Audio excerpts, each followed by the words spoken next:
আমার একটা চাকরি খুবই দরকার রাজামশাই। তোরা যে আমি চাকরি দিমু, তোর কি যোগ্যতা আছে? আমার একটা যোগ্যতা আছে রাজামশাই, আমি যে কোনো প্রাণীর মুখ দেখে বলে দিতে পারি ওটা ভালো বংশের না খারাপ বংশের। এখন ক, আমি যেই ঘোড়ায় চড়ে ঘুরে বেড়াই সেই ঘোড়ার বংশ কেমন, বা এই ঘোড়াটা কেমন বা কেমন জাতের বল। রাজামশাই আপনি কষ্ট পাইয়েন না, এই ঘোড়ার জাত ভালো না রাজামশাই। কি তুই এত বড় কথা বললি? আমি 1000 স্বর্ণমুদ্রা দিয়ে এই ঘোড়া কিনছি, এই ঘোড়ার বংশ তো খারাপ হওয়ার কথা না।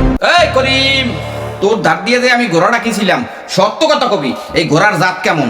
জি রাজামশাই, ঘোড়াটা খুবই ভালো এবং খুবই উন্নত জাতের, কিন্তু একটা সমস্যা আছে।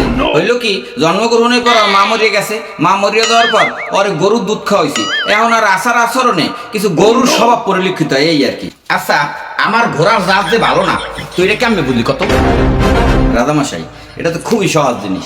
ঘোড়ার দেখবে নিচ দিয়ে খাবার উড়ে মাথা উঁচু করে খায়, আর এটা হইলো মাথা নিচে করে খায়, মানে ওই গরুর স্বভাব আর কি।